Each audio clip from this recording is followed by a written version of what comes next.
What's going on in the market? This is the most common question I always get from people, and things have been very, very slow.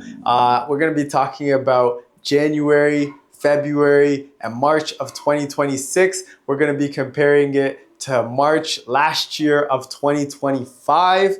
I'm Bwanka with the Compass team, and this is your market update. We're going to be talking about 3 different months. I just had a baby. I missed a couple of months, but we're back and we're going to bring you right back up to speed. But yes, a lot of things have changed. News is actually starting to talk about what's been going on. But in January of 2026, we had like over 6 months, almost close to 6 months of inventory, which basically means if all of the no new properties came to the market, it would take 6 months for all of them to sell. This is a serious buyer's market. Buyer's market is a strong buyer's market is anything over 5 months. A strong seller's market is anything under 3 months of inventory.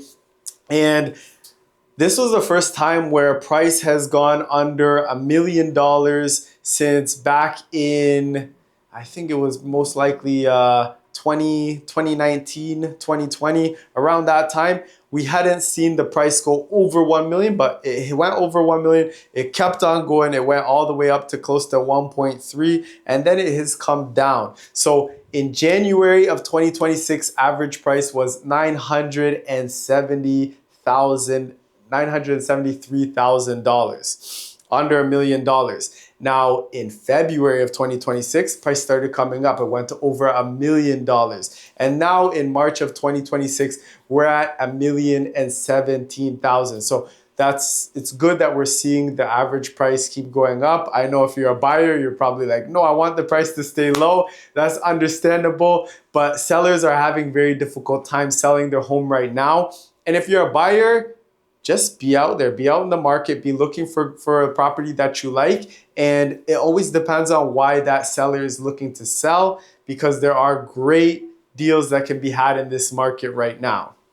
Now, something that's always important to know is transactions. Now, if we look at transactions in March of 2025, we had close to 5,000 transactions in March of 2025. Okay, now that's gonna put things in perspective when we talk about January of 2026. We had just over 3,000 transactions in January. Now, January is typically a slower time, which is understandable, but 3,000 is that's close to half the amount that we were having last year. And just know even last year was a very slow time. We had some of the fewest amount of sales that we've had in probably a decade.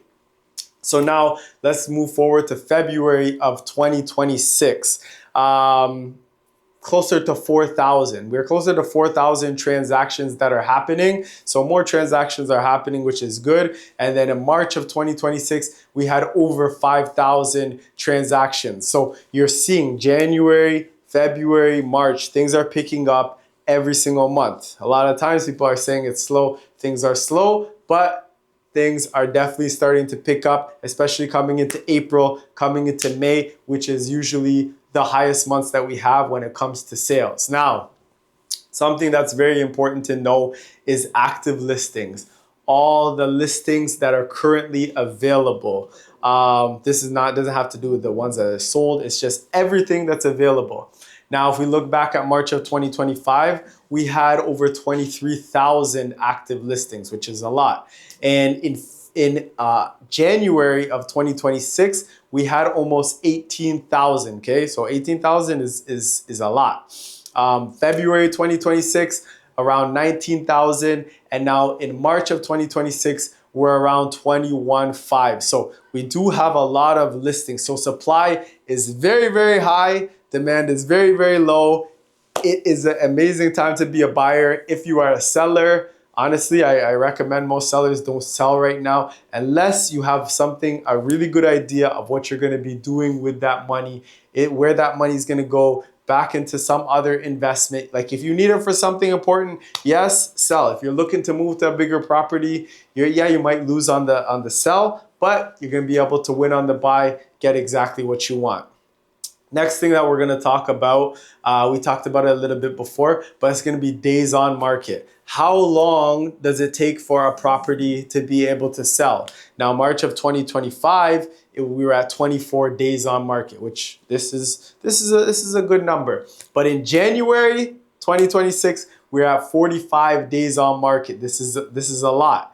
Now, February 2026, 36 days on market. As you see, it's starting to come down almost 10 days. And then March of 2026 comes down to 31 days. Now we're getting to a lot healthier times. Healthier times is somewhere between 15 to 25 days on market. This is a very healthy number, and we're starting to move there, which is really good. I'm really looking forward to seeing the numbers of April and seeing the numbers of May and seeing where things start to go, because we're seeing a build up, and we're going to see what kind of happens as we go into the spring and summer months.